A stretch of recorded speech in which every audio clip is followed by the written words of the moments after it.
আমার ক্লিনিকে এসে বলেন যে ম্যাডাম আমাকে কিন্তু প্রতিদিন গ্যাসের ওষুধ খেতেই হয়, গ্যাসের ওষুধ না খেলে আমার সারাদিন যেন কেমন অস্বস্তি হয়, অম্বল করে যায়, যেন মনে হয় চোঁয়া ঢেকুর উঠছে, টক জল উঠে যাচ্ছে। আবার কেউ কেউ বলেন যে আমার পেটে এত গ্যাস হয়ে গেছে, পেটটা অনেকটা ফুলে থাকে অনেকক্ষণ, আমার খিদে পায় না।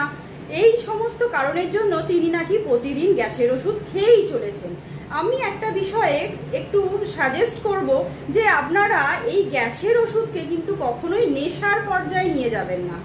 এই জন্য আপনারা যদি গ্যাসের ওষুধ না খান, আপনাদের মন থেকেই মনে হবে যে আমাদের হয়তো এই সমস্ত সমস্যাগুলো হচ্ছে, তাই চেষ্টা করবেন এই যে গ্যাসের ওষুধ রেগুলারলি খাচ্ছেন তার কিন্তু কিছু ব্যাড এফেক্টস আপনাদের দেহে পড়ছে।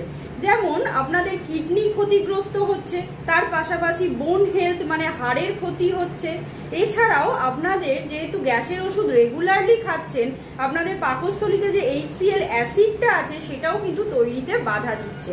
তার ফলে আপনাদের ইন্টেস্টিনাল বা স্টোমাকে একটা আলসার সৃষ্টি হতে পারে, বা একটা নিওপ্লাজম বা টিউমার গ্রো করতে পারে।